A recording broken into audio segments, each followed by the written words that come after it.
You know that word transport? We use it all the time, right? Well, it turns out this super simple word is actually packed with secrets. And these aren't just for trivia. They're like a key that unlocks some of the biggest rules in English. So let's get into it.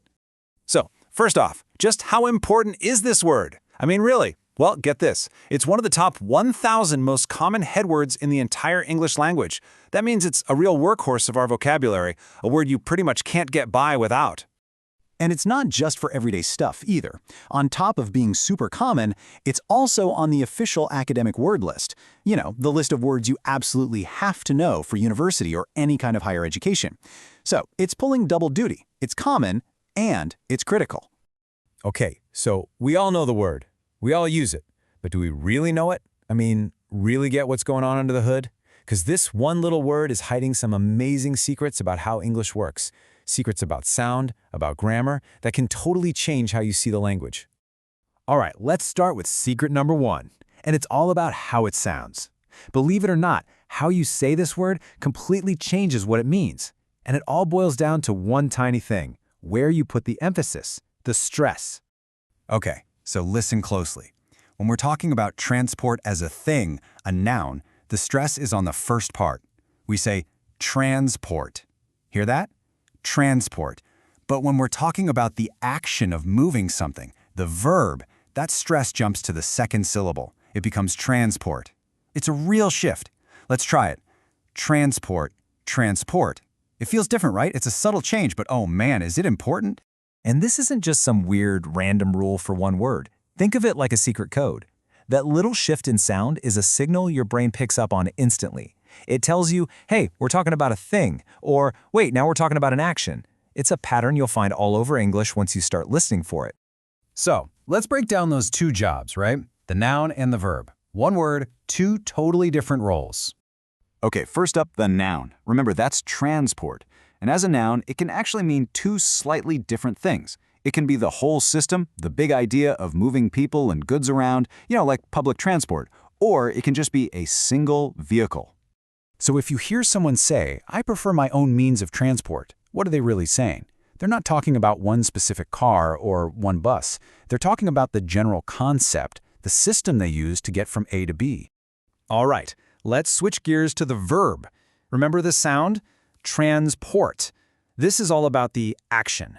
To transport something simply means to move it, to carry it from one place to another. Pretty straightforward, right? So in a sentence like transporting your materials from the factory to the shop, that ing form, transporting, is all action. It's literally describing the process of getting those materials moved. And of course, because it's a verb, it has to change its outfit depending on the situation, right? But the good news is, it's a totally regular verb, so it's super predictable. You've got transport, transports, transported, and transporting. No tricky surprises here, which is always nice. Okay, you thought we were done with the noun? Not quite. It's got one more secret up its sleeve, and this is a big one in English grammar. It can be both countable and uncountable. So what does that even mean? How do you tell the difference? Well, it's actually pretty simple. You just have to ask yourself one question. Are we talking about a general idea or a specific thing you can actually count? Right, so when transport is uncountable, it's that big abstract concept, the system of transportation. You wouldn't say, I use 3 transports to get to work. It just sounds wrong, right? But when it's countable, it means a single physical vehicle, something you can point at. 1 transport, 2 transports. Let's go back to that first example. I prefer my own means of transport. See? Here, it's the uncountable idea. We're talking about the whole concept of having your own way to travel, not a specific number of cars you own. But now check this one out. C-3PO thought he saw a transport in the distance. That tiny little word, a, is the giant clue. A means 1. He saw 1 specific ship. It's a thing. You could count it. You could see another one and say, look, 2 transports. Okay, so let's step back for a second. What's the big picture here? By just digging into this one single everyday word, we've actually uncovered some of the core rules of how English is put together. It's pretty cool, right? So, what are the big takeaways? First, just changing the stress, the pronunciation, can totally change a word's job. Second, tons of English words can be both nouns and verbs. Third, nouns themselves can be tricky. They can be these big, uncountable ideas or specific, countable things. And maybe the biggest lesson of all, the most complex rules of a language are often hiding in plain sight, inside its simplest words. And really, that's the secret to mastering any language, isn't it?